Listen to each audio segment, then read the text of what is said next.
भटकती आत्मा और खंडहर का रहस्य। हर गांव की अपनी एक दबी हुई कहानी होती है। कुछ कहानियां लोग भूलना चाहते हैं और कुछ वक्त खुद छुपा लेता है। लेकिन कुछ कहानियां ऐसी होती हैं जो वक्त बीत जाने के बाद भी जिंदा रहती हैं, एक आत्मा की तरह। ये कहानी है गांव खेड़िया की और एक खंडहर की जो आज भी सांसें लेता है। आरव 15 साल का तेज और समझदार लड़का और उसकी 10 साल की बहन अदिति गर्मियों की छुट्टियों में अपने दादा दादी के पास गांव आते हैं, शहर की चकाचौंध से दूर, जहां मोबाइल नेटवर्क नहीं चलता। वहां की कहानियां उस सीधी दिल तक जाती है। दादी उन्हें गांव के नियम समझाती हैं। तो उस पुराने खंडहर के पास मत जाना, वहां कुछ ठीक नहीं है। लेकिन बच्चे बच्चे कब मानते हैं? एक दिन आरव और अदिति गांव के बच्चों के साथ खेलते हुए खंडहर के करीब पहुंच जाते हैं। दीवारों पर अजीब सी आकृतियां थीं। हवा ठंडी और भारी थी। उसी रात आरव को एक सपना आता है। एक आत्मा की चीख, मुझे न्याय दिलाओ, मैं अब भी इंतजार कर रहा हूं। अगले दिन आरव गांव के सबसे बुजुर्ग रत्न बाबा से पूछता है।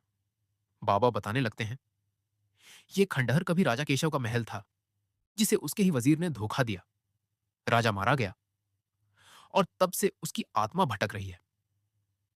लेकिन आत्मा अब सिर्फ डराती नहीं, वो सच दिखाना चाहती है। पहली रात आरव और अदिति छिपते हुए खंडहर में जाते हैं। एक कमरा अपने आप खुलता है। दीवार पर चमकती हुई लकीरें उभरती हैं। जहां न्याय दबा हो, वहीं सत्य की पहली सीढ़ी होगी। वे एक पुरानी तलवार पाते हैं, जिस पर लिखा होता है, धोखा ही मृत्यु का कारण बना। इस बार आत्मा खुद प्रकट होती है। एक ऊंचा नीला धुंधला शरीर, गुस्से और दर्द से भरा चेहरा। मेरा विश्वास टूटा और मेरे अपनों ने मुझे मारा, लेकिन मेरा सच आज भी जिंदा है। क्या तुम मेरे सच को उजागर करोगे? आरव हाँ कहता है। बच्चे एक गुप्त सुरंग ढूंढते हैं जो महल के नीचे जाती है।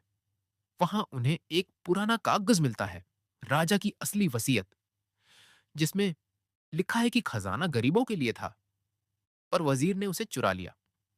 तीसरी रात गांव का ही एक आदमी, प्रधान धर्मपाल, उन्हें रोकता है।